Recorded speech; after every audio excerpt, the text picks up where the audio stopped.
अस्सलामु अलैकुम वरहमतुल्लाहि वबरकातुहू। दोस्तों, उम्मीद है कि आप सब खैरियत से होंगे। इस पे मैंने पहले भी एक वीडियो बनाया था कि पाकिस्तान को भी इसमें शामिल किया गया, स्टिकर वीज़ा को ख़त्म कर दिया गया। मिसाल के तौर पर पासपोर्ट पे जो स्टिकर वीज़ा लगता था पहले, तो उनको ये जो वीज़ा लगता था ये वाला, इसको ख़त्म कर दिया गया है। ठीक है, अब आज के इस वीडियो में मैं इस टॉपिक पर आप दोस्तों के साथ बात करने वाला हूँ।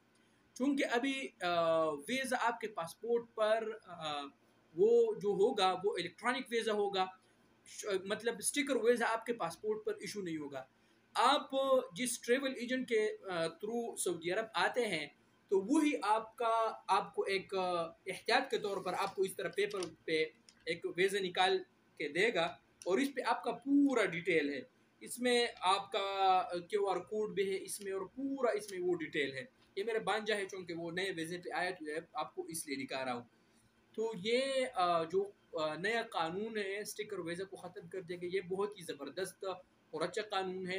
और अब जितने भी नए वीज़े लगेंगे, चाहे वो साइक ख़ास हो, चाहे वो आमिली मंजिली हो, चाहे जो भी वीज़ा हो, वो स्टिकर वीज़ा नहीं होगा, वो इलेक्ट्रॉनिक वीज़ा होगा आपके पासपोर्ट पे। मिसाल के तौर पर अगर आपसे कोई भी आपका पासपोर्ट लेता है यहाँ पर और आपका पासपोर्ट सिस्टम में लेता है, तो उस पर पूरा डिटेल आएगा कि इसका ये वीज़ा है और इसका ये महीना है, इसके कपिल।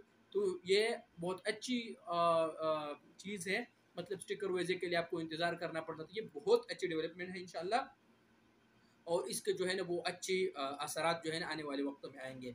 अब आते हैं फ़र्दी मुअस्ससात के बारे में। लोग बहुत से मुझे मैसेज करते हैं कि यार उमेर भाई, फ़र्दी मुअस्ससात के वीज़ों में ये प्रॉब्लम आ रहा है, यहाँ पर आके ख़ुरूज वगैरह देते हैं या नकल कफ़ाले का बोलते हैं। तो मैंने आपको पहले भी बता चुका हूँ कि जब आप लोग वीज़ा लेते हैं तो वीज़ा के टाइम वहाँ पर भी आप कॉन्ट्रैक्ट करें उनके साथ कि यार मुझे तो नकल कफ़ाले का नहीं कहेगा, और यहाँ आकर भी आप उनके साथ कॉन्ट्रैक्ट करें कि यार मुझे इकामा कितने महीनों का मिलेगा, उसके बाद नकल कफ़ाले या खुरूज नहाई का तो मुझे नहीं मिलेगा। तो इन सारी चीज़ों का अगर आप कॉन्ट्रैक्ट करें इंशाल्लाह, तो आप लोगों को कोई भी परेशानी नहीं होगी।